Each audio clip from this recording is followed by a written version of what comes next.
بسم اللہ الرحمن الرحیم۔ السلام علیکم۔ پروگرام علم و حکمت میں خوش آمدید۔ میں ہوں محمد حسن الیاس۔ ناظرین کرام، روئے زمین پر دین کا تنہا ماخذ، واحد سورس رسالت مآب صلی اللہ علیہ وسلم کی ذات والا صفات ہے۔ یہ آپ ہی کی ہستی ہے کہ جس کو یہ حیثیت حاصل ہے کہ وہ قیامت تک جس چیز کو دین قرار دے وہی دین قرار پائے گی۔ رسول اللہ صلی اللہ علیہ وسلم نے دین کی یہ ہدایت ہمیں قرآن و سنت کی صورت میں منتقل کی ہے۔ قرآن مجید کیا ہے، ہم تک کیسے پہنچا ہے، ہم نے بہت تفصیل سے گزشتہ پروگرام میں اس پہ بات کی۔ سنت کیا ہے، سنت ہم تک کیسے پہنچی ہے، اس پر بھی گفتگو کا آغاز ہو گیا تھا، اور ہم نے یہ جانا تھا کہ سنت کن چیزوں پر مشتمل ہوتی ہے، سنت کی فہرست کیا ہے۔ غامدی صاحب نے اپنی کتاب میزان میں سنن کے باب کے تحت جو ٹاپکس بیان ہوئے ہیں، جو عنوانات ہیں کہ کن کن چیزوں پر مشتمل ہوتی ہے سنت، اس کی ایک ابتدائی فہرست بھی ہمارے سامنے رکھی تھی۔ سوال یہ ہے کہ یہ سنتوں کی فہرست مرتب کیسے کی گئی ہے، وہ کون سے اصول ہیں جن کی روشنی میں ہم سنن کی اس فہرست کو جان سکتے ہیں، اور سب سے اہم سوال کہ سنتوں پر غور کرنے کے یہ اصول خود کیسے معرض وجود میں آئے ہیں، ان کی اپنی دینی، علمی، عقلی بنیادیں کیا ہیں۔ یہ سارے سوالات لے کر آج ہم ایک دفعہ پھر حاضر خدمت ہیں۔ ہمارے ساتھ تشریف رکھتے ہیں حزب سابق جناب جاوید احمد غامدی صاحب۔ السلام علیکم غامدی صاحب۔ وعلیکم السلام۔ ہم صاحب، میرا پہلا سوال آپ سے یہ ہے، اور بہت بنیادی سوال، جب بھی کوئی سنتوں کے اوپر غور کرتا ہے، اور ایک مسلمان قرآن کے معاملے میں بالکل واضح ہے، آپ نے بہت تفصیل سے اس کے بارے میں ہمیں بتایا بھی کہ قرآن مجید ہم تک کیسے پہنچا ہے، مسلمانوں کی نسلوں نے اور مسلمانوں کی پوری جماعت اور قوم نے اس کو آگے منتقل کیا۔ اجماع اور تواتر ذریعہ علم ہے جس کے ذریعے سے ہمیں قرآن ملتا ہے۔ سنت کے بارے میں آپ سے پوچھنا چاہتا ہوں کہ یہ کیوں نہیں ہوا کہ جس طریقے سے قرآن ہم تک پہنچا ہے، سنت بھی اسی ذریعے سے پہنچتی۔ قرآن کے بارے میں ہمیں کوئی اصول بنانے کی ضرورت پیش نہیں آئی کہ قرآن مجید کیا ہے، کن اصولوں کی روشنی میں ہم طے کریں گے کہ فلاں چیز قرآن ہے، فلاں چیز قرآن نہیں ہے۔ لیکن سنتوں کے باب میں آپ نے بھی اپنی کتاب میں مبادی تدبر اصول، مبادی تدبر سنت کے ضمن میں یہ بات بیان کی ہے کہ یہ وہ اصول ہیں جن کی روشنی میں سنتیں ہم دریافت کریں گے، اس کی فہرست مرتب کریں گے۔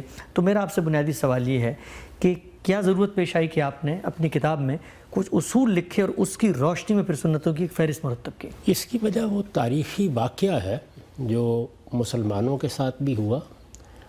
جب بھی کوئی بڑی شخصیت پیدا ہوگی، لازماً ہوگا دنیا میں جتنی بھی مذہبی یا فلسفیانہ یا صوفیانہ روایتیں قائم ہوئی ہیں، ان سب میں آپ کو یہ چیز ملے گی، وہ یہ ہے کہ جس وقت کوئی بڑی شخصیت اپنا علم دنیا کو دے کر رخصت ہوتی ہے، اس کے زمانے میں بھی اور اس کے بعد بھی لوگ اس کی بہت سی چیزیں بیان کرتے ہیں۔ درست۔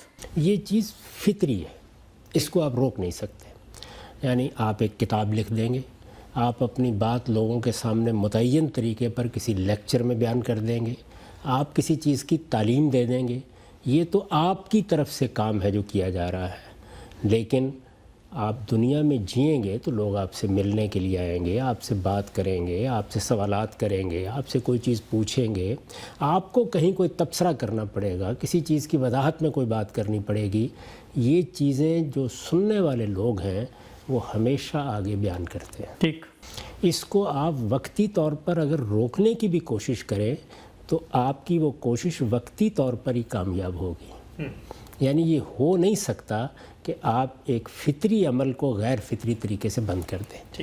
تو رسالت مآب صلی اللہ علیہ وسلم کے زمانے میں بھی جو لوگ دور دراز علاقوں سے آپ سے ملنے کے لیے آتے تھے، یا کسی موقع کے اوپر خود صحابہ کرام میں سے بعض لوگ باہر چلے جاتے اور آ کر چاہتے کہ کوئی بات ہوئی ہو تو ہمیں معلوم ہو جائے، اور اسی طریقے سے آپ کے بعد بھی یہ سلسلہ جاری رہا، لوگ آپ کی یہ باتیں بیان کرتے تھے۔ ٹھیک۔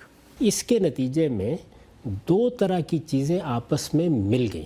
اچھا۔ یعنی ایک وہ سنت جو آپ نے جاری کی، جس کو دین کی حیثیت سے جاری کیا، جو اصل میں دین کے مستقل بذات احکام پر مبنی تھی، اس پر ہم تفصیل سے گفتگو کر چکے ہیں۔ اور اس طریقے کی باتیں جو کسی سوال کے جواب میں کہی گئیں، کوئی بات سمجھائی گئی، کسی موقع پر کسی نے آپ کا کوئی عمل دیکھا اور اس کو روایت کر دیا، یہ دونوں طرح کی چیزیں آپس میں مل گئیں۔ ٹھیک، یعنی وہ ایک روایت بھی چل رہی ہے اور یہ چیز بھی آپ کے حوالے سے یا آپ کو دیکھ کر یا آپ کو سن کر آگے بیان کی جا رہی ہے. ٹھیک، اس میں کیا ہے کیا نہیں ہے، یہ ایک اہم ترین سوال تھا کہ مستقل بذات احکام جو دین کی حیثیت سے دیے گئے وہ تو دے دیے گئے اور سب صحابہ میں جاری کر دیے گئے. میں نے اس کے لیے جو تعبیر اختیار کی ہے وہ یہ ہے کہ دین کی حیثیت سے جاری کر دیا، یعنی اس میں انیشیٹو بھی رسالت مآب صلی اللہ علیہ وسلم کی طرف سے ہے. آپ نے اس کو دین قرار دیا، آپ نے لوگوں کو دین کی حیثیت سے بتایا، آپ نے لوگوں میں دین کی حیثیت سے اس کو رائج کیا. اس کو میں کہتا ہوں دین کی حیثیت سے جاری کر دیا. اور یہ دوسری باتیں بھی بیان ہونے لگ گئیں. یہ جو کچھ بھی یہ اصول بنانے پڑے ہیں وہ ان دو چیزوں کو الگ الگ کرنے کے لیے بنانے پڑے ہیں. یعنی ان کی ضرورت اس وجہ سے پڑی ہے تاکہ یہ بتایا جا سکے کہ ایک چیز کیا حیثیت رکھتی ہے اور دوسری کیا حیثیت رکھتی ہے. ٹھیک، ایک سے کس درجے کا دین منتقل ہو رہا ہے اور دوسرے میں کیسے منتقل ہو رہا ہے. یہ بالکل ایسے ہی ہے کہ ہمارے پاس اللہ کی کتاب قرآن مجید موجود ہے. اس قرآن مجید کی اس وقت سینکڑوں کی تعداد میں تفسیریں لکھی ہوئی ہیں. کوئی آدمی کسی تفسیر کو اٹھائے اور پکڑ کر آ جائے اور یہ کہے کہ قرآن میں یہ لکھا ہوا ہے تو آپ کو یہ بتانے کی ضرورت ہوتی ہے کہ قرآن کا متن اوپر ہے، یہ نیچے جو کچھ لکھا ہوا ہے یہ یا تو ترجمہ ہے جو کسی انسان نے کیا ہے. اسی طرح اگر کوئی تفسیری حواشی ہیں یا آگے کوئی تفسیری تفصیلات ہیں تو وہ بھی انسانوں کا کام ہے جو انہوں نے لکھ کے دیا ہے. یہ میں نے مثال دی عام آدمی کو سمجھانے کے لیے. اس نوعیت کا اختلاط ان دو چیزوں میں ہو گیا، یعنی رسالت مآب صلی اللہ علیہ وسلم کی جاری کردہ سنت میں جو دین تھا اور رسالت مآب صلی اللہ علیہ وسلم کی تفہیم، تبیین، کسی سوال کا جواب، آپ کا اسوہ حسنہ، ان کو الگ کرنے کے لیے مجھے یہ کام کرنا پڑا ہے تاکہ وہ متعین اصول بتا دیے جائیں کہ آپ اس سارے ذخیرے یا اس ساری روایت پر ان کا اطلاق کریں تو سنت بالکل متعین ہو کے آپ کے سامنے آ جائے.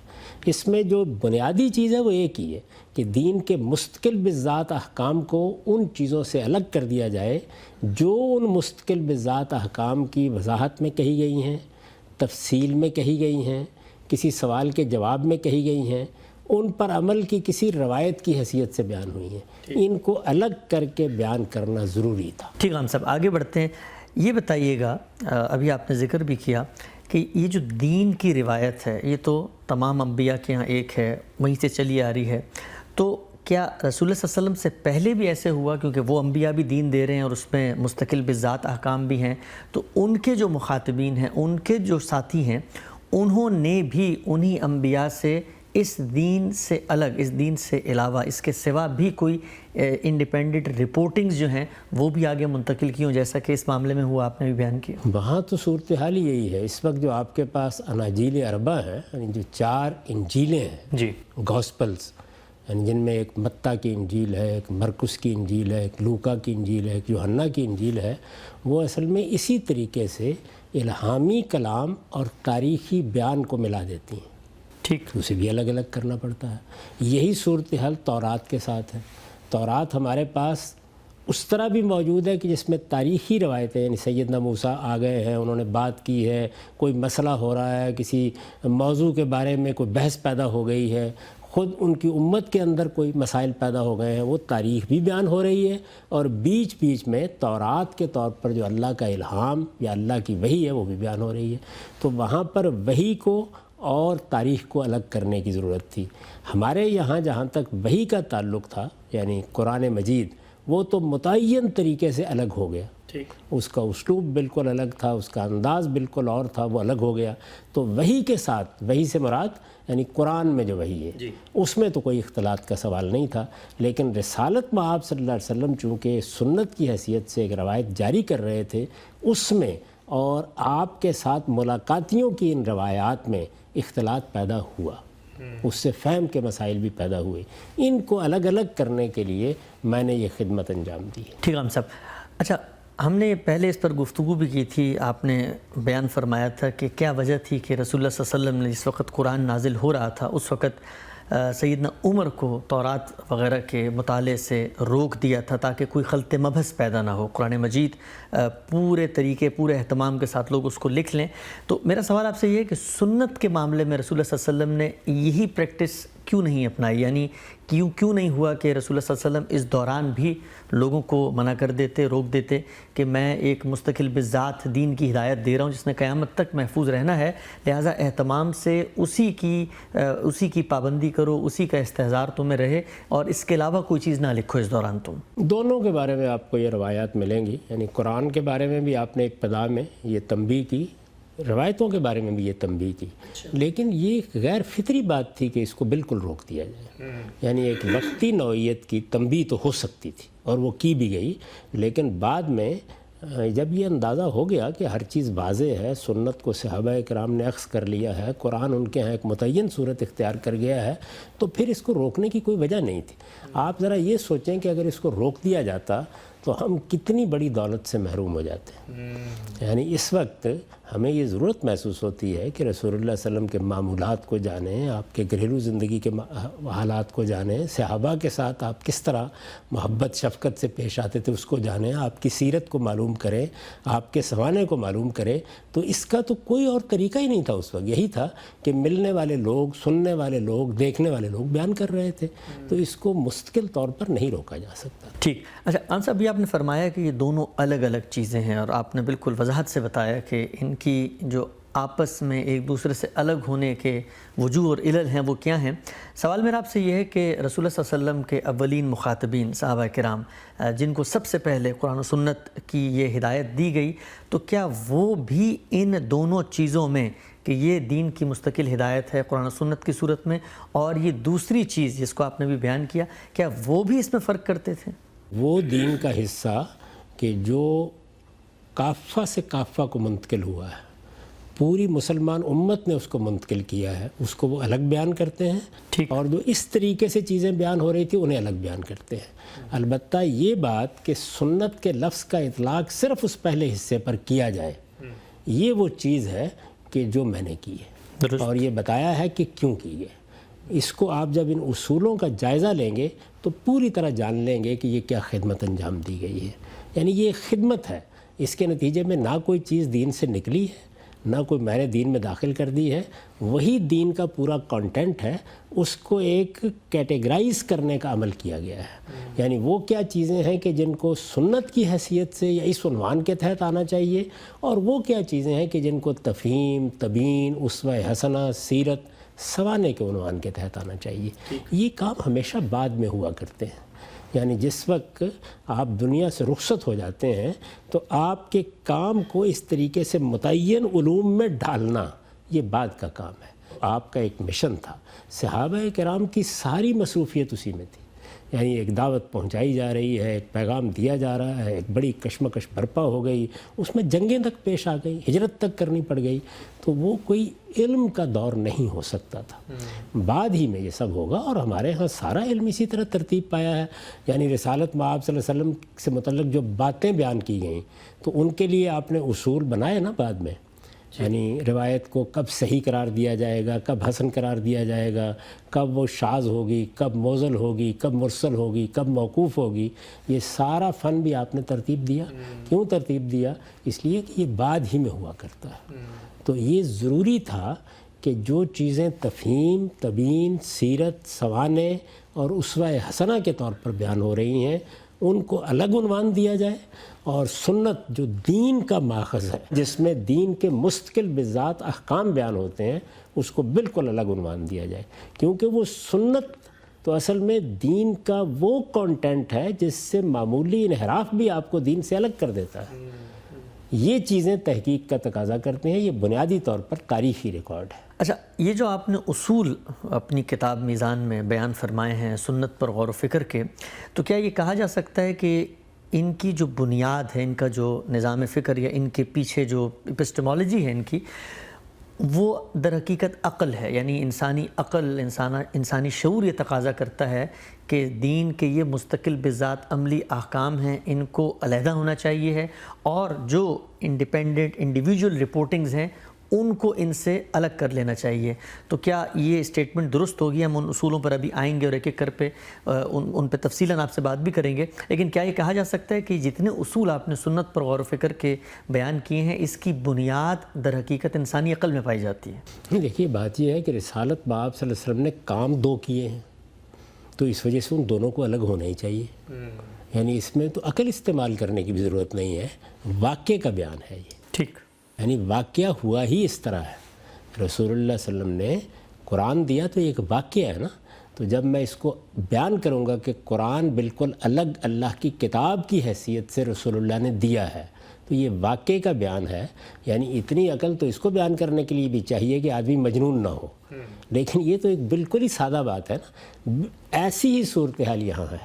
یعنی رسالت مآب صلی اللہ علیہ وسلم نے جس طرح قرآن مجید ایک الگ کتاب کی حیثیت سے متعین طور پر اللہ کی کتاب کی حیثیت سے، اللہ کے کلام کی حیثیت سے دیا، اسی طرح سنت دین کی حیثیت سے جاری کی. اور وہ جو کام میں نے آپ کو بتایا وہ فطری طور پر راویوں نے کیا، لوگوں نے کیا. تو یہ اتنا الگ الگ ہے کہ اس کے لیے کوئی عقل استعمال کرنے کی ضرورت نہیں ہے خاص طور پر. یعنی اتنی عقل کافی ہے جتنی کہ ایک چیز کو دیکھ کے آپ الگ الگ پہچانتے ہیں. بھئی یہ میز پڑی ہوئی ہے، یہ کرسی پڑی ہوئی ہے، تو اس میں تو صرف الگ کر کے بتانا ہے اور کچھ بھی نہیں تھا. ٹھیک ہے ہم سب. فہرست پر آنے سے پہلے میں چاہوں گا کہ ذرا ایک اور کلیریفیکیشن، ایک اور وضاحت آپ کر دیں. وہ یہ ہے کہ یہ جو فہرست آپ نے مرتب کی ہے سنتوں کی اپنی کتاب میں، ہم جب عام طور پہ دیکھتے ہیں اپنے دینی مذہبی لٹریچر کو تو وہاں پر ہمیں جو تعداد ہے وہ بہت بڑی تعداد، سینکڑوں ہزاروں میں ملتی ہے کہ یہ سب جو ہیں وہ سنتیں ہیں. لیکن آپ نے جو چیزیں بیان کی ہیں یہ کوئی 27-28 کے قریب یہ بنتی ہیں. تو سوال جو ایک عام مسلمان کے ذہن میں اٹھتا ہے وہ یہ ہے کہ کیا وجہ ہے کہ وہاں پر فہرست اتنی طویل ہے اور یہاں پر فہرست اتنی مختصر ہے؟ اور ظاہری بات ہے جب آپ ایک مختصر فہرست کو دیکھتے ہیں تو آدمی یہ سوچتا ہے کہ رسالت مآب صلی اللہ علیہ وسلم کی زندگی کا ایک بڑا حصہ جو ہمیں دوسری جگہ پر سنن کی صورت میں نظر آ رہا ہے وہ یہاں پر غیر متعلق ہوتا ہوا نظر آتا ہے. تو اس کی کیا وجہ ہے؟ کچھ واقعے میں ہوا ہے. یعنی مجھے کیا حق حاصل ہے کہ میں کسی چیز کو کم کر دوں یا زیادہ کر دوں؟ جو کچھ واقعے میں ہوا ہے اس کو کیٹیگرائز کیا گیا ہے. ٹھیک. یعنی یہ قرآن ہے، یہ بتایا گیا ہے. یہ سنت ہے جس کو رسول اللہ صلی اللہ علیہ وسلم نے دین کی حیثیت سے جاری کیا ہے. یہ آپ کے علم و عمل کی تاریخ ہے. اس میں کہیں آپ کی سیرت بیان ہوگی، کہیں آپ کے سوانح بیان ہوں گے، کہیں آپ کا اسوہ حسنہ بیان ہوگا. یعنی وہ نمونہ جو آپ کی ذات سے ہمارے سامنے آتا ہے، یہ ساری چیزیں الگ الگ بیان ہوں گی. ٹھیک. یہ ان کو عنوانات دیے گئے ہیں تاکہ یہ الگ الگ سمجھ میں آئیں. ان کے درمیان اختلاط سے بڑی خرابی پیدا ہوتی ہے. یعنی کوئی آدمی رسول اللہ صلی اللہ علیہ وسلم کی ذاتی زندگی کے معاملات کو سنت قرار دینے کی جسارت کر لیتا ہے. کوئی آپ کے کھانے پینے کی چیزوں کو سنت قرار دینے کی جسارت کرتا ہے. کوئی آپ کے لباس کے بارے میں یہی رائے قائم کر لیتا ہے.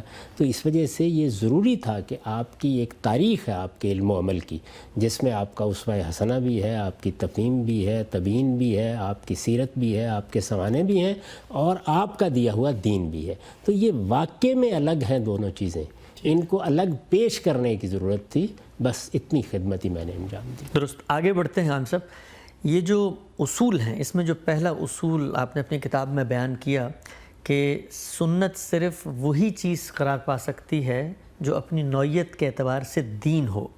تو یہ بتائیے گا کہ یہ اصول کیسے اخذ کیا؟ یعنی یہ بات کہ رسول اللہ صلی اللہ علیہ وسلم صرف دین ہی کی حیثیت سے کوئی عملی چیز دیں گے تو اس کو سنت کی کیٹیگری میں آنا چاہیے، اس کی بنیاد کیا ہے؟ نہیں دیکھیے، آپ نے دین کو دین کی حیثیت سے دیا ہے، باقی زندگی بسر کی ہے. اسی چیز کو ہمارے جریر القدر اہل علم نے ایسے ہی بیان بھی کیا ہے. درست. اچھا ہوتا کیا ہے کہ بعض اوقات ہم لفظوں کو اشتراک میں استعمال کر لیتے ہیں. تو انہوں نے یہ تقسیم کرتے ہوئے کہا کہ یہ دیکھیے یہ تو دینی سنت ہے اور یہ سنت عادیہ ہے.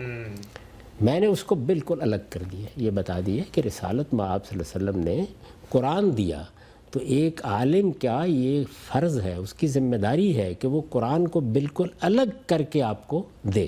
صحابہ کرام نے ایسے ہی کیا. آج اگر قرآن ہمارے پاس ما بین الدفتین بالکل الگ اور متعین صورت میں ہے تو اسی وجہ سے ہے نا. اگر وہ یہ کرتے کہ قرآن مجید کے ساتھ بہت سی باتیں ملا دیتے اور اس کے بعد آج ہم بیٹھے ہوتے کہ قرآن کی آیت کون سی ہے اور روایت کون سی ہے. تو الگ کیا نا انہوں نے اس چیز کو.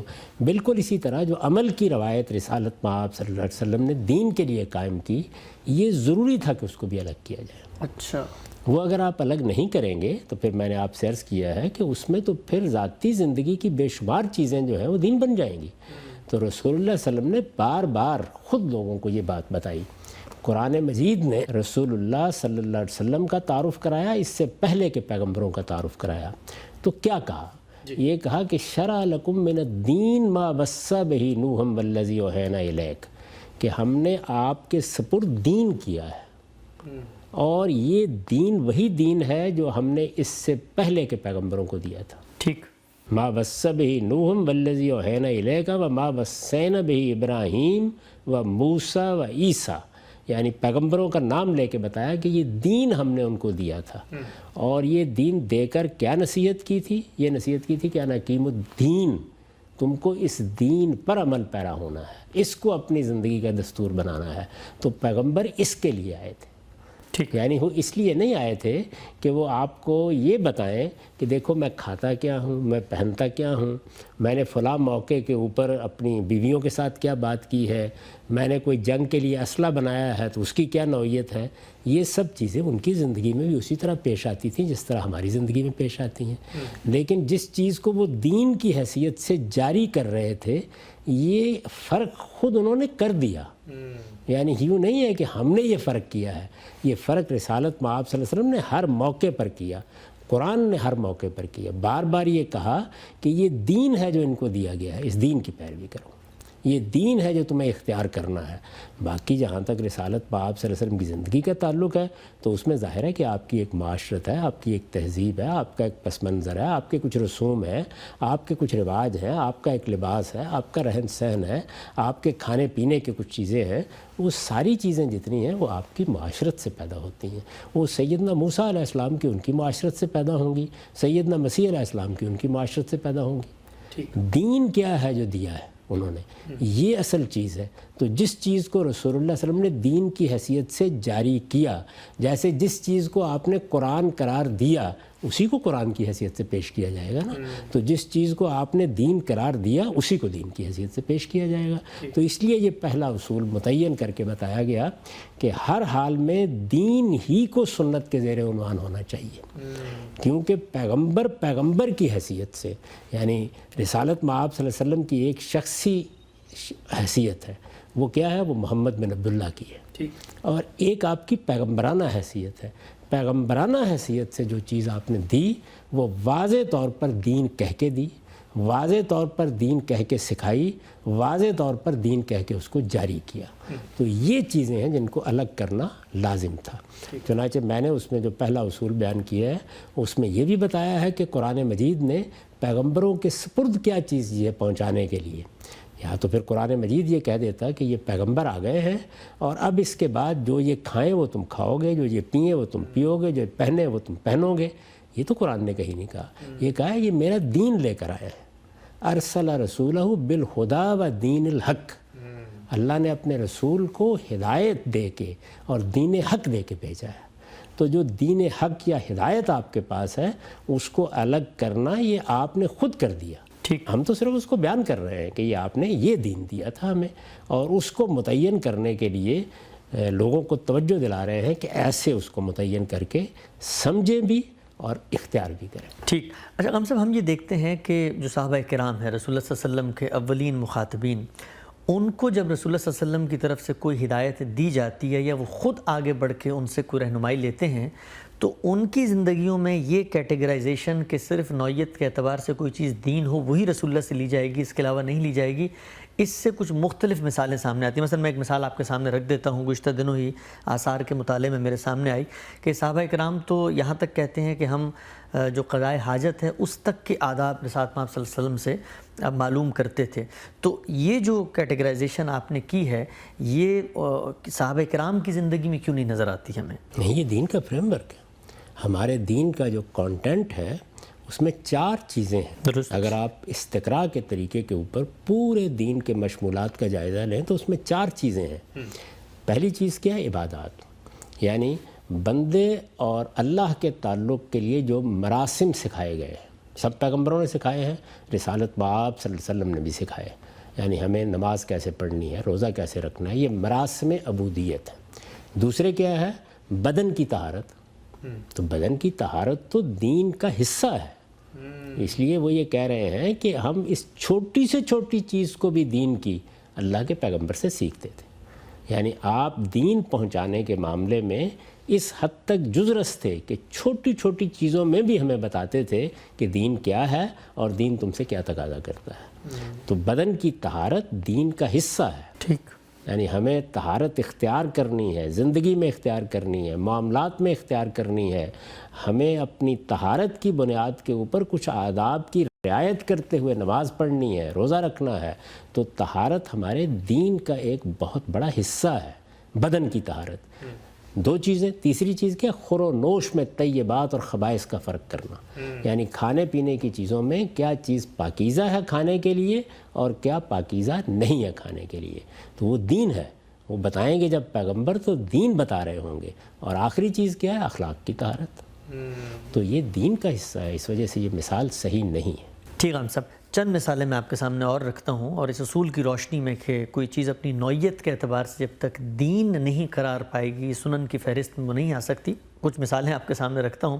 مثلا بچپن سے یہ سنتے آئے ہیں، جب بھی افطار پہ بیٹھتے تھے رمضان میں تو بڑی بوڑھیاں، ہماری مائیں دادیاں یہی کہتی تھیں کہ کھجور سے روزہ آپ کھولیں، اور یہی سنت ہے۔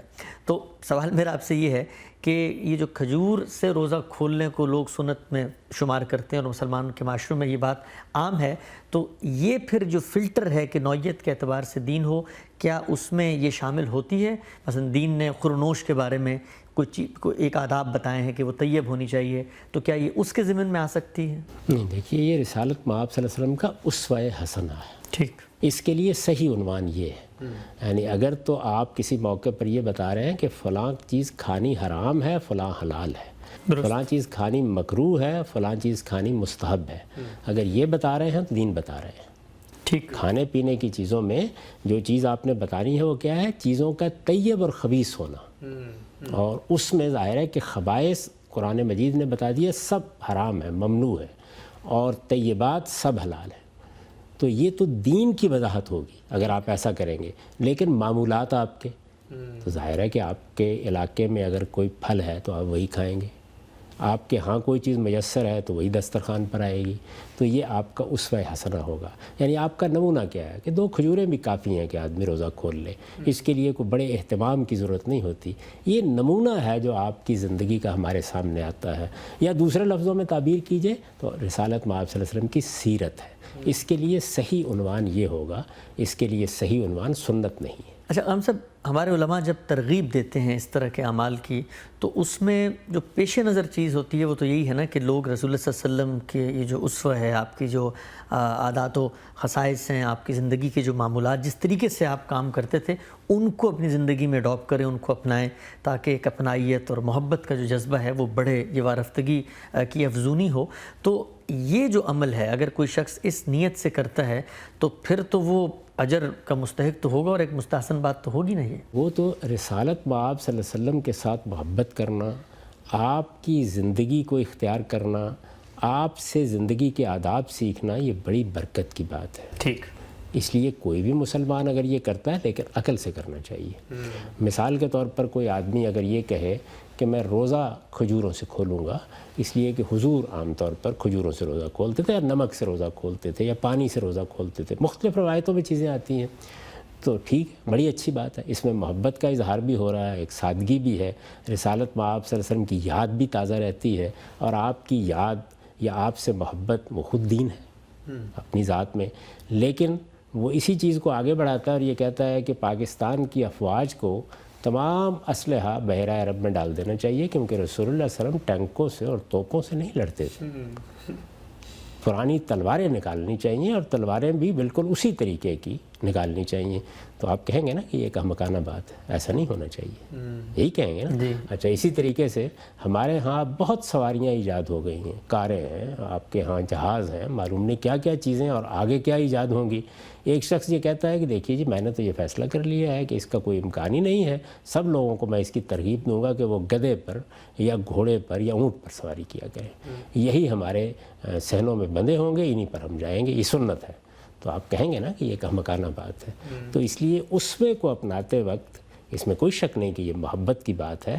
آپ کو دیکھنا چاہیے کہ کون سی چیز ایسی آپ اپنا رہے ہیں کہ عقل کہتی ہے کہ اس کو اپنانے میں کوئی معنی نہیں ہے, لیکن وہ چیزیں کہ جو آپ کی معاشرت کے ساتھ, آپ کے تمدن کی تبدیلیوں کے ساتھ اب اس طرح نہیں رہیں, ان کو آپ دین قرار دیں گے یا سنت قرار دیں گے یا اسوہ قرار دیں گے, تو آپ اپنا مزے کا اڑوائیں گے, اس کے سوا کچھ نہیں ہوگا, آپ دین کو شدید نقصان پہنچائیں گے.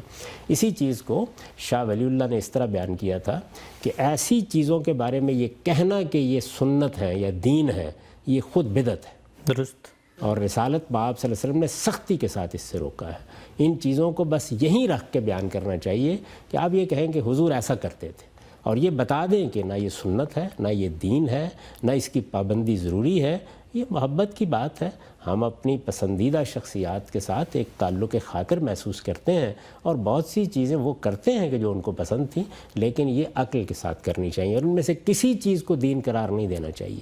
اگر دین قرار دیا جائے گا کسی ایسی چیز کو کہ جو دین نہیں ہے, تو اسی کو بدعت کہتے ہیں. اور اگر آپ جو چیز دین ہے اس کو دین سے نکالیں گے تو آپ اصل میں اللہ کے خلاف بغاوت کر رہے ہیں. تو دونوں چیزیں ضروری ہیں کہ جو دین ہے اسے ہر حال میں محکم پکڑ کر رکھا جائے, اور جو چیز دین نہیں ہے اور اس کو لوگ دین بنا رہے ہیں اس سے لوگوں کو روکا جائے, اور انہیں بتایا جائے کہ اگر وہ اس کو دین کہیں گے تو یہ بدعت ہوگی. یہ چیزیں محبت کے انداز میں آپ کریں, کوئی حرج کی بات نہیں ہے, لیکن یہ چیزیں رسالت مآب صلی اللہ علیہ وسلم نے دین کی حیثیت سے جاری نہیں کی. تو یہ رسالت مآب صلی اللہ علیہ وسلم کے دیے ہوئے دین کی تنقیح ہے. ہم اپنی طرف سے نہ کوئی چیز دین بنا سکتے ہیں, اور نہ جو دین ہے اس کو دین میں سے نکال سکتے ہیں.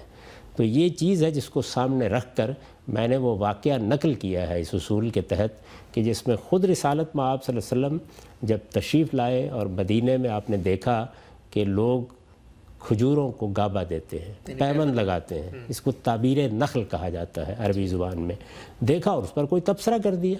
وہ ایک ایسے بات تھی جیسے بزرگ کر دیتے ہیں, لوگوں نے تعبیر نہیں کی, پیمند نہیں لگایا, تو اس سے پھل نہیں آیا, کیونکہ یہ تو اللہ تعالیٰ کا طبعی قانون ہے. یعنی سائنسی قوانین تو اللہ تعالیٰ کی وہ سنت ہے کہ جو جاری ہے اس میں کبھی تبدیلی نہیں آتی. جب نہیں آیا تو لوگوں نے آ کے آپ سے بیان کیا, تو اس موقع پر آپ نے لوگوں کو اس توجہ دلائی ہے.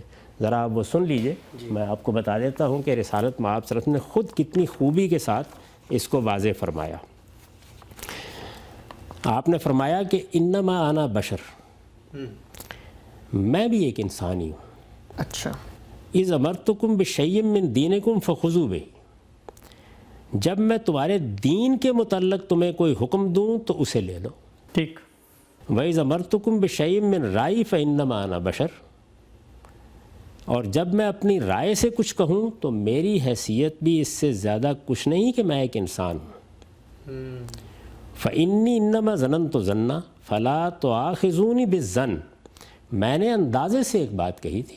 اچھا. جو آپ نے فرمایا تھا کہ اگر یہ تعبیر نہ کرو, پیبند نہ لگاؤ تو کیا فرق پڑتا ہے, تو فرماتے ہیں کہ میں نے اندازے سے ایک بات کہی تھی, اس لیے تم اس طرح کی باتوں پر مجھے جواب دینا ٹھہراؤ.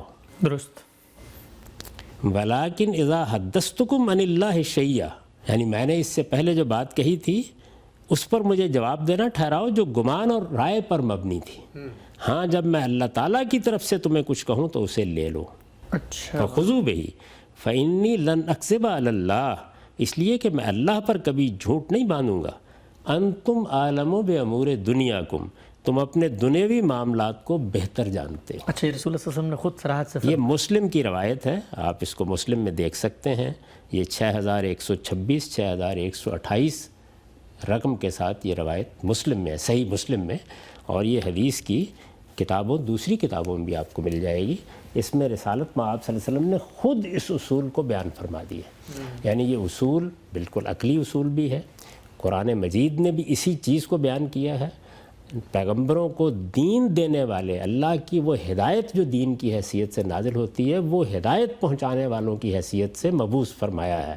یعنی میں نے پہلے آپ سے عرض کیا کہ کسی جگہ قرآن مجید نے یہ نہیں کہا ہمیں کہ جو آپ پہنتے ہیں وہ پہنو، جو آپ کھاتے ہیں وہ کھاؤ، اٹھتے بیٹھتے جو طریقے اختیار کرتے ہیں وہ کرو، یہ نہیں کہا. بلکہ یہ کہا کہ جو کام آپ دین کی حیثیت سے کریں تو وہ تمہارے لیے ہدایت ہے، اللہ کی ہدایت ہے، یہ فرمایا ہے. تو یہ بات قرآن نے واضح کی، اور ایک موقع کے اوپر رسالت میں آپ صلی اللہ علیہ وسلم نے اس وضاحت، اس صراحت کے ساتھ اس کو بیان کر دیا، جیسے کہ میں نے آپ کے سامنے رکھا. اور اس میں آخر میں جو الفاظ کہے ہیں وہ لافانی الفاظ ہیں. انتم عالم بامور دنیاکم، یعنی یہ کہ میں تمہیں چارپائی بنانے کے سکھانے کے لیے آیا ہوں، یا میں تمہیں ایٹم بم بنانے کا طریقہ سکھانے کے لیے آیا ہوں. نہیں، میں اس لیے نہیں آیا. یہ کاشتکاری کیسے کرنی ہے، تم نے کھجوروں کو گابا دینا ہے نہیں دینا ہے، کھیت کیسے ہموار کرنا ہے، یہ تمہارے دنیوی فنون ہے. اور انتم عالم بامور دنیاکم، تم دنیا کے ان معاملات کو مجھ سے بہتر جانتے ہو. میں تمہیں اللہ کی ہدایت پہنچانے کے لیے آیا ہوں، وہ اللہ کا دین ہے. اور جب میں دین بیان کروں تو اس کو تم مجھ سے لوگے، ایسی باتوں پر مجھے جواب دہ نہ ٹھہرایا کرو. یہ پوری بات ہے جو حضور نے فرمائی. تو اسی کو میں نے سنت کی تعین کے اصولوں میں پہلے اصول کی جگہ واضح کر دیا. ٹھیک. اچھا، ہم سب بھی آپ نے ایک مثال بھی دی، ایک روایت کی، اس میں خود رسول اللہ صلی اللہ علیہ وسلم یہ فرق واضح کر رہے ہیں کہ جب وہ کوئی چیز دیتے ہیں تو اس میں کیا نوعیت ہے جو پھر لینے والوں پر یہ لازم رہنی چاہیے کہ اگر دینی اعتبار سے کوئی چیز دے رہے ہیں تو وہ ان پر لازم ہے کہ اس کو لیں، اور اگر کوئی دنیاوی مشورہ ہے تو فرمایا انتم عالم بامور الدنیا. ایک آیت بالعموم پیش کی جاتی ہے ضمن میں، اور قرآن مجید میں یہ ارشاد ہوا ہے کہ وما ينطق عن الهوى ان هو الا وحی یوحی، کہ رسول اللہ صلی اللہ علیہ وسلم جو بھی بات کرتے ہیں وہ تو وحی کے ذریعے کرتے ہیں، اس میں خواہش کا کوئی عمل دخل نہیں ہوتا. تو پھر اس آیت کو ہم کیسے دیکھیں گے اگر معاملہ ایسا ہے جیسا آپ نے روایت کی روشنی میں بیان کیا؟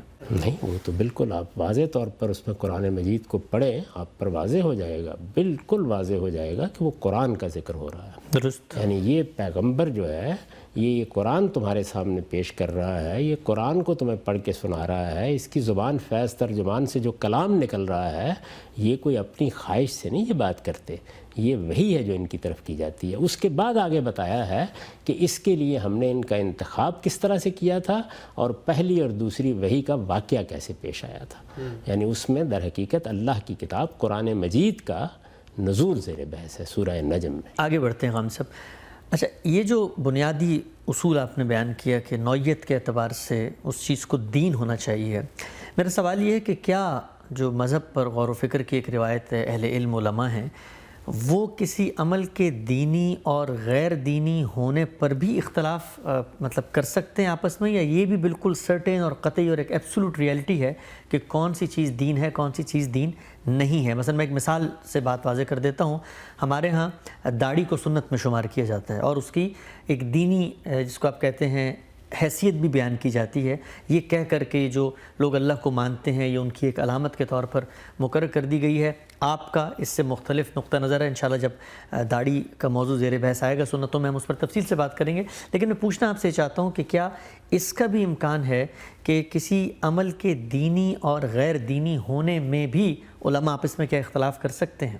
یہ تو دیکھیے قرآن مجید میں آپ ایک چیز پڑھتے ہیں، اس کے بارے میں بھی دو رائیں ہو سکتی ہیں. علم کی دنیا میں یہ خیال کرنا کہ ہم نے حتمی بات کہہ دی ہے، یہ تو اپنے حدود سے تجاوز کرنا ہے. ٹھیک. یعنی جو آپ تحقیق کرتے ہیں، نتیجہ نکالتے ہیں، ظاہر ہے اسے اعتماد سے پیش کریں گے. یہ بتائیں گے کہ یہ میرے نزدیک یہ بات بالکل قطعیت سے ثابت ہے، یا کہیں گے کہ میں اس کو ایک گمان غالب کی چیز سمجھتا ہوں. جو جس درجے کی چیز ہوگی آپ پیش کریں گے. یہ اصل میں آپ اپنا اذعان بیان کر رہے ہوتے ہیں. درست. لیکن آپ سے کوئی شخص اختلاف کر سکتا ہے، وہ اختلاف سامنے آ جائے گا. اگر وہ بات مدلل ہوگی تو لوگوں کو اسی کو قبول کرنا چاہیے. اس سے پہلے جو ہمارے جلیل القدر ائمہ ہیں یا محدثین ہیں، وہ جو فہرستیں بنا گئے ہیں ان پہ اتفاق ہے سب کا؟ نہیں، تبھی مختلف ہے. تو اس میں بھی اختلاف ہے. یعنی ابو داؤد کی کتاب کا نام سنن ابی داؤد ہے نا، جی. نسائی کی کتاب کا نام بھی یہی ہے نا. تو یہ اصل میں سننی کے مجموعے ہیں جو انہوں نے اپنے طریقے پر مرتب کر کے آپ کے سامنے رکھ دیے ہیں. ان میں بھی ظاہر ہے ایک روایت کو ایک آدمی قبول کرتا ہے, دوسری کو نہیں قبول کرتا, یہ ہمیشہ رہے گا. تو اس لیے علمی اختلافات کو اس جگہ نہیں پہنچانا چاہیے کہ آپ دوسروں کی تفسیق تذلیل کریں. یہ بتا دینا چاہیے کہ میرے دلائل یہ ہیں, کوئی دوسرا آدمی کوئی دوسری دلیل کے ساتھ اس بات کو مزید واضح کر سکتا ہے. یہ سلسلہ جاری رہے گا. ٹھیک ہے ہم سب دوسرے اصول کی طرف بڑھتے ہیں. یہ دوسرا اصول آپ نے اپنی کتاب میزان میں مبادی تدبر سنت یعنی سنت کو اخذ کرنے کے یا سنت پر غور و فکر کے جو اصول ہیں ان میں بیان کیا ہے. وہ یہ ہے کہ سنت جو ہے وہ تمام کی تمام عملی چیزیں ہوں گی. اس میں علم, عقیدہ, شان نزول یعنی کوئی ایسی بات جو کسی نظریے سے متعلق ہو وہ اس کو ہم سنت کی کیٹیگری یا سنت کی فہرست میں شمار نہیں کریں گے. آپ نے بھی اپنی گفتگو میں سنت اللہ کا تذکرہ بھی کیا, یعنی یہ بتایا کہ اللہ یہ لفظ جو ہے یہ کن کن مفاہیم میں استعمال ہوتا ہے. سوال میرا آپ سے یہ ہے کہ یہ جو دوسرا اصول ہے کہ سنت تمام کی تمام عملی چیزیں ہوں گی, یہ اس سنت کے لفظ سے یہ بات کیسے کوالیفائی ہوتی ہے, اور پھر اصل بنیادی سوال کہ یہ دوسرا اصول کیسے آپ نے مرتب کیا, کیسے اس کو لکھا, یعنی اس کی بنیاد کیا ہے؟ دیکھیے تو یہ لفظ سنت خود بتا رہا ہے اس بات کو. جب آپ لفظ سنت بولتے ہیں تو سنت کہتے ہیں اس طریقے کو جس پر بالعموم چلا جاتا ہو. ٹھیک, یعنی ایسا راستہ کہ جو پٹا ہوا راستہ ہوتا ہے, آپ روز اس سے گزرتے ہیں, تو اس سے یہ لفظ وجود میں آیا ہے. قرآن مجید میں بھی یہ استعمال ہوا ہے, رسالت مآب صلی اللہ علیہ وسلم کی اپنی باتوں میں بھی یہ لفظ زیر بحث آیا ہے, صحابہ نے بھی اس کو استعمال کیا ہے. یہ کسی جگہ بھی عربی زبان میں اس سے ہٹ کر استعمال نہیں ہوا. یعنی کسی عقیدے پر اس لفظ کا استعمال آپ نہیں کر سکتے, کسی شان نزول کی روایت پر نہیں کر سکتے. اسی طریقے سے وہ چیزیں کہ جن میں آپ کچھ حقائق کی توضیح کر رہے ہوتے ہیں, کسی علمی معاملے کو واضح کر رہے ہوتے ہیں, ان کے لیے یہ لفظ کبھی نہیں بولا جاتا. یہ بولا ہی اصل میں عملی چیزوں کے لیے جاتا ہے, یعنی وہ جو ہم اختیار کرتے ہیں, جو اپناتے ہیں, جن کو اپنانے, جن کو اختیار کرنے, جن کو عمل بنانے کی رسالت مآب صلی اللہ علیہ وسلم نے تلقین فرمائی ہے اور ان کو ایک طریقے کی حیثیت سے جاری کر دیا ہے. آپ اس کا ترجمہ اگر سادہ الفاظ میں کرنا چاہیں تو یہ ہے کہ طریقے زندگی, یعنی مجھے کیا طریقہ اختیار کرنا ہے. کوئی آداب آپ نے بتائے ہیں, کوئی عبادت آپ نے بتائی ہے, وہ عملی چیز ہونی چاہیے, تو اسی پہ سنت کے لفظ کا اطلاق ہوگا, کیونکہ تو لفظ ہی یہ بتا رہا ہے. یہ ایسے ہی ہے کہ جیسے مثال کے طور پر جیسے قرآن بولیں تو قرآن کا لفظ بتا رہا ہے کہ یہ ایک پڑھی جانے والی کتاب ہے, لفظ اپنے مدعی کے لحاظ سے بتا رہا ہے, اور آپ کہیں کہ قرآن سے مراد حجر اسود ہے, تو یہ تو لفظ کے بالکل خلاف ہوگی یہ بات. لفظ استعمال ہی اس مقصد کے لیے کیا گیا. اسی لیے میں نے بار بار توجہ دلائی ہے کہ بعض اوقات ایسا ہوتا ہے کہ ہم ایک لفظ کو علی سبیل التغلیب بول دیتے ہیں. یعنی ہوتا یہ ہے کہ بڑا حصہ چونکہ اس لفظ کے دائرے میں آتا ہے تو بعض دوسری چیزوں پر بھی بول دیتے ہیں. یہ زبان میں استعمال کے مختلف طریقے ہیں, لیکن ہمیں دین کے معاملے میں یہ تنقیح کرنی ہے کہ کس چیز کے اوپر سنت کا عنوان ہم رکھیں گے. اب یہ دیکھیے کہ جو چیزیں اس طرح کی ہیں کہ کوئی بات رسالت مآب صلی اللہ علیہ وسلم نے سمجھائی ہے, کسی چیز کی وضاحت کی ہے, تو میں نے عرض کیا اس کے لیے تفہیم تبیین کا لفظ بولنا چاہیے. اسی طرح اگر اسی سنت پر عمل کیا ہے رسالت مآب صلی اللہ علیہ وسلم نے, یا قرآن کے کسی حکم پر عمل کیا ہے, اس سے ہمارے سامنے عمل کا ایک نمونہ آیا ہے, تو اس کے لیے اسوہ حسنہ کا لفظ استعمال کرنا چاہیے. یہ کچھ وقت گزرے گا جس کے بعد لوگوں کو یہ احساس ہوگا کہ اس طرح سے چیزوں کو کیٹیگرائز کر کے بالکل متعین کرنا یہ ہماری نئی نسلوں کی ضرورت ہے, اس دور کی ضرورت ہے. اس لیے کہ اب متعین طریقے پر جب آپ ان چیزوں کو ایسے نہیں لائیں گے تو دین کا معاملہ آپ کی نئی نسلوں کے لیے مشتبہ ہو کر رہ جائے گا. وہ ایسی بحثیں اس میں دیکھیں گے کہ جس میں کبھی کدو پر بحث ہو رہی ہوگی, اور کبھی آپ گو کھانے پہ بحث کر رہے ہوں گے, اور کبھی کسی اور چیز پہ بحث کر رہے ہوں گے. اس سے دین کا تصور, پیغمبر کی حیثیت, سب کچھ مارز بحث میں آئے گا. تو رسالت مآب صلی اللہ علیہ وسلم کی طرف سے جو دین ہمیں ملا ہے اس کو بالکل صحیح عنوانات کے تحت سامنے لانا چاہیے. یہی جو اہل علم ہے ان کے کرنے کا کام ہوتا ہے. ٹھیک ہے ہم سب. اچھا, جو تیسرا اصول آپ نے بیان کیا اپنی کتاب میں کہ وہ چیزیں بھی سنت میں شمار نہیں ہوں گی جن کی ابتدا قرآن سے ہوئی ہو. سوال یہ ہے کہ آپ نے بہت تفصیل سے بات کئی مواقعوں پہ بیان کی ہے کہ دین کی روایت تو در حقیقت ایک ہی ہے, تمام انبیاء ایک ہی دین لے کر آئے ہیں. تو جب ہم یہ کہتے ہیں کہ دین میں اگر قرآن مجید سے کسی عمل کی ابتدا ہو رہی ہے تو وہ بھی سنت میں شمار نہیں ہوگا. تو بنیادی سوال یہ پیدا ہوتا ہے کہ اگر تو دین پیچھے سے چلا آ رہا تھا, تمام انبیاء کا ایک ہی دین تھا, تو پھر قرآن سے بھی کیا کوئی نئی عمل کی ابتدا ہوئی ہے؟ اور اگر ہوئی ہے تو پھر وہ جو دین کی عملی روایت ماضی کے انبیاء کے یہاں تھی وہ وہاں کیوں نہیں موجود تھا؟ تو یہ جو تیسرا اصول ہے اس کی ذرا آپ تنقید کیجیے گا, وضاحت کیجیے گا. دیکھیے نا کہ ایک دین کی وہ روایت تھی جو پیغمبروں سے چلی آ رہی تھی. ٹھیک. وہ پیغمبروں سے عرب میں کیسے آئی؟ سیدنا ابراہیم علیہ السلام کے ذریعے سے آئی. صحیح. قرآن مجید نے اسی روایت کو ملت ابراہیم سے تعبیر کیا. درست. اور رسول اللہ صلی اللہ علیہ وسلم کو یہ حکم دیا کہ اتبعوا ملت ابراہیم حنیفہ. یعنی عرب میں سیدنا اسماعیل نے ابتدا کیا نا, حرم بنایا گیا, بیت اللہ کی تعمیر کی گئی, اور سیدنا اسماعیل علیہ السلام جو ابراہیم علیہ السلام کے صاحبزادے ہیں انہیں وہاں آباد کیا گیا. ٹھیک. رسالت مآب صلی اللہ علیہ وسلم انہی کی نسل سے ہیں. یہ عرب میں جو قریش ہیں یہ سب وہی اسماعیلی ہیں. صحیح. تو ان لوگوں کے ہاں جو دین کی روایت تھی وہ دین ابراہیمی یا ملت ابراہیمی کہلاتی تھی. دین حنیف بھی اس کو کہا جاتا تھا عرب میں. یہ جو روایت تھی, عملی روایت, یہ تو دین کے طور پر آگے جاری کر دی گئی. جیسے اس سے پہلے ہم ذکر کر چکے ہیں کہ اگر اس میں کوئی غلطی تھی تو اصلاح کر دی گئی, کوئی ترمیم کرنی تھی تو وہ بھی کر دی گئی, اگر کوئی چیز مردہ ہو گئی تھی تو اس کی تجدید کر دی گئی, اور رسول اللہ صلی اللہ علیہ وسلم نے اس کو جاری کر دیا. اب ہمارے لیے وہ حجت بنی ہے رسول اللہ صلی اللہ علیہ وسلم کے جاری کرنے سے, اسی لیے اس کو سنت رسول کہا جاتا ہے. ایک پہلو یہ تھا. اس کے ساتھ اللہ کی کتاب نازل ہونی شروع ہو گئی. تو اللہ کی کتاب جب نازل ہوئی تو اب قیامت تک کے لیے دین میں کچھ اور چیزیں بھی عملی نوعیت کی کرنی تھی. مثال کے طور پر عربوں کے ہاں کبھی دین اس طریقے سے ریاست کا موضوع نہیں بنا تھا. ٹھیک. جس طرح سے رسول اللہ صلی اللہ علیہ وسلم کے بعد وہ بنا, ایک بہت بڑی ریاست, ایک بڑی سلطنت قائم ہوئی. تو اب دیکھیے کہ مجرموں سے متعلق سزائیں ہیں, یہ قرآن نے بیان کی نا. تو جو اس نوعیت کی عملی چیزیں قرآن سے ابتدا میں بیان ہوئی ہیں ان کو قرآن کے احکام کے عنوان کے تحت رکھنا چاہیے, اور جو چیزیں رسالت مآب صلی اللہ علیہ وسلم نے جاری کی ان کو سنت کے عنوان کے تحت رکھنا چاہیے, ورنہ تو دونوں میں خلط مبس ہو جائے گا. ٹھیک. یعنی یہاں کیا ہوتا ہے, قرآن پہلے حکم دیتا ہے. قرآن مجید نے یہ بتایا کہ بدکاری کرنے والوں کے ساتھ یہ معاملہ کرنا ہے. اس نے بتایا چور کے ساتھ یہ معاملہ کرنا ہے. اس نے یہ بتایا کہ جو لوگ حرابے پر اتر آئیں, فساد پیدا کر دیں, ان کے ساتھ اس طرح معاملہ کرنا ہے.